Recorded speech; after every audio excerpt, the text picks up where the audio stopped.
An elderly man named Patrick sits alone late at night in his trailer, listening to the radio with a small glass of liquor on the table. A romantic song plays, and as he hears it, he recalls a young woman peering into his car through streams of rainwater. Outside the trailer, thunder rumbles and a heavy rainstorm begins, mirroring the scene in his mind. Patrick glances at a vial of clear liquid, but then sets it aside. Lightning flashes outside as a loud knock sounds at his door. Patrick nervously looks toward the door and tells the stranger to go away. But the knocking continues, and a moment later, a woman's voice pleads from outside, asking to be let in. After some hesitation, Patrick opens the door to find a rain-soaked young woman seeking a ride to town.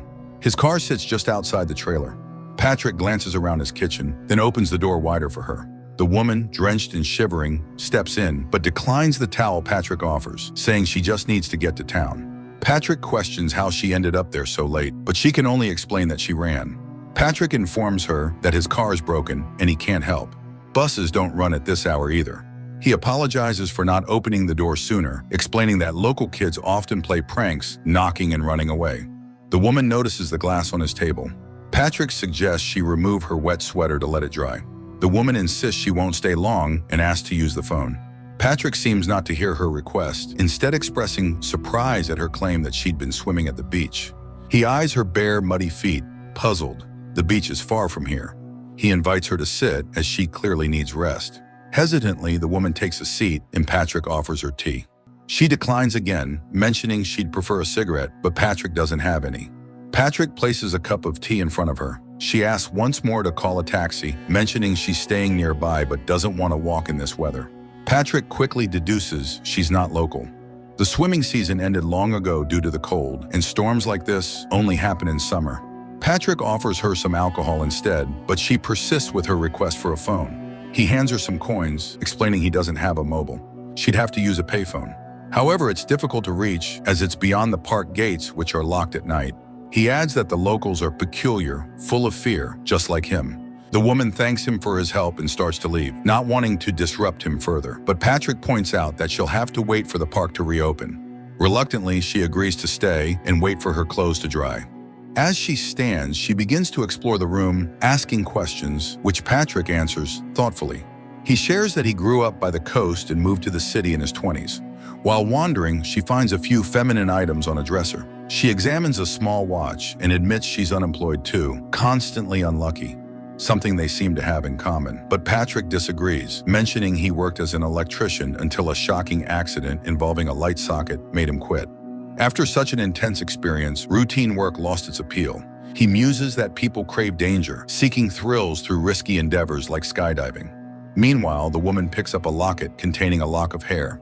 Patrick continues musing about human nature's draw to danger before asking where she's staying. The woman gives vague answers, arousing Patrick's suspicion. She also claims she's never been here before, though Patrick finds her face oddly familiar. He takes the locket from her and suggests she take a shower to warm up, noticing her shivering. She eventually agrees and heads to the bathroom. Behind the closed door, still wary of Patrick, she studies herself in the mirror, fiddling with an earring. Then she steps under the water.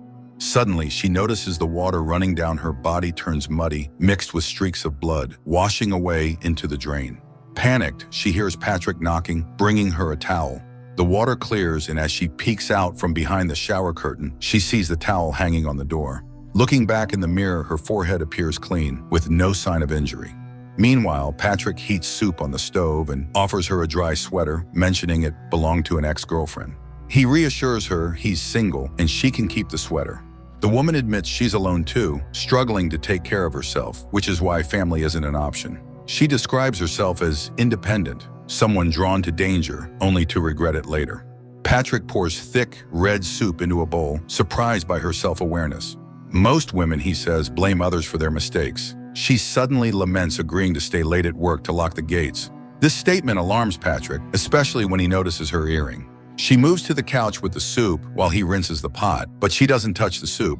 Instead, she asks about Patrick's nighttime activities. He admits he suffers from insomnia. Aging, he says, brings restless nights filled with nightmares, unlike childhood, where even after scary cartoons, sleep came easily.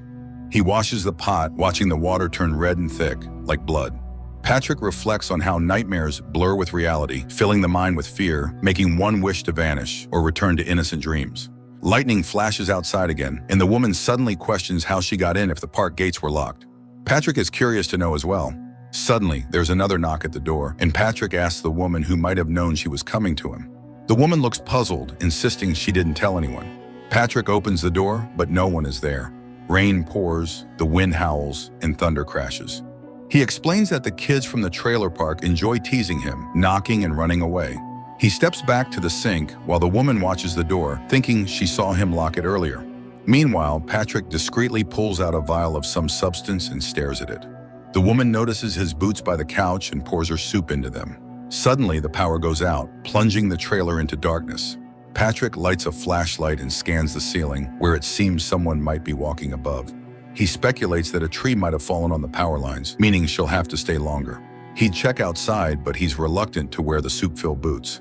The woman feels awkward, admitting she let her imagination run wild with scary thoughts and now feels embarrassed. Patrick reassures her, emphasizing she's free to leave anytime. Patrick heads to check the circuit breakers, and the woman follows, using the flashlight to illuminate the way. Patrick opens the relay box, sharing a childhood story about being terrified of his father during a power outage. The woman glances down at a toolbox and suddenly notices blood on a hammer, but when she shines the light directly on it, the hammer appears dry and clean. Then she sees bleeding scratches on Patrick's back and offers to fetch first aid supplies to treat them. In the bathroom, she rummages through the cabinet and finds a vial containing her other earring amidst women's accessories. Terrified, she tries to put the earring back, but accidentally drops it down the drain. She senses someone lying behind the shower curtain. With a rush of fear, she pulls it back, only to find an empty tub. Meanwhile, Patrick drifts into another memory of the rain-drenched car. The woman returns from the bathroom, declaring she's leaving. Patrick tries to dissuade her, suggesting she wait out the storm and inviting her to play cards. He admits he only knows one game. I doubt it. The woman, however, demands to know why he has her earring. Patrick, offended, accuses her of snooping where she shouldn't. The woman insists she was trying to make sense of what's happening and now firmly states she's leaving. She asks for the key, wanting to go home. Patrick, perplexed, asks what scared her so much. What did he do wrong? He let her in, gave her warmth, and offered her drinks, yet she's repaying him with accusations. He laments that women always do this, bursting into his life only to tear it apart. What's she even doing here? The woman starts yelling, demanding the key, but Patrick calmly tells her the door isn't locked. She tries the door and finds it indeed unlocked. Embarrassed by her baseless outburst, she decides to stay. Patrick deals the cards for I doubt it, joking that if she wants, she can pour alcohol into his sneakers. For the first time that night, the woman smiles. Patrick once again wonders where he might have seen her before. The woman speculates that as people age, all the women they've known start to look alike, similar in their struggles, all running from something. As they play, Patrick shares humorous stories about his neighbors who live near the park's entrance. In turn, she admits she's been hiding from reality and her own flaws. She confesses she was drinking at a bar before the storm. Patrick recalls she mentioned the beach, but in the spirit of the game says he doesn't believe her. He then admits he lied about the sweater. He explains how he met his late wife at a gas station where she asked him to buy her a bag of chips. At first, he thought she was homeless, but she was well-dressed, with beautifully clean hair. He bought her the chips, and they sat together, eating in silence. She later died of an overdose. Truthfully, no one set foot in his home for a long time. He's glad she's here, saying her presence makes him feel alive. He pours more into her glass, but as she raises it to her lips, she notices a lipstick stain on the rim, reigniting her suspicions. The storm intensifies, and Patrick steps outside. Suddenly, the woman hears a phone vibrating. She follows the sound to a back room and finds a phone on the bed, where a dead woman lies under the sheets. Terrified, she tries to hide and plans to escape through a small window in the storage room, intending to smash it with the hammer she previously thought was covered in blood. But when she picks up the hammer, it appears bloody again. Realizing her only way out is through the door, she steps out of the storage room and runs straight into Patrick, who captures and ties her up.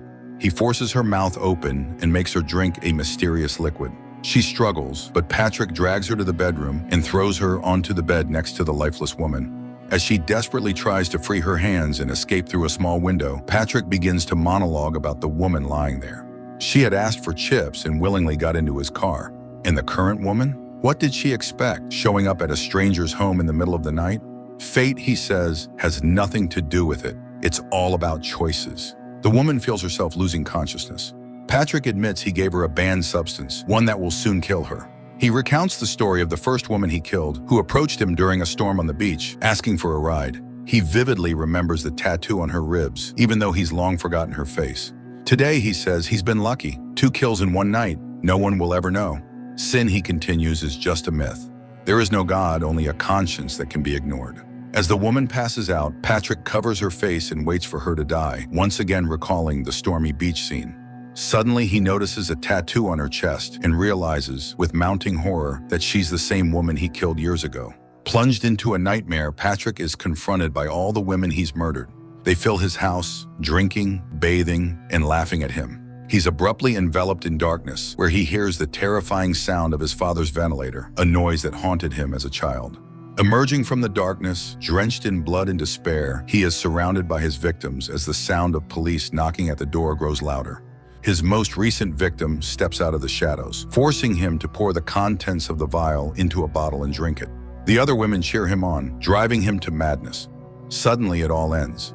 Patrick opens his eyes to find there was no storm, no woman. Everything had been a hallucination. The door knocks again, and when he opens it, he sees kids running away.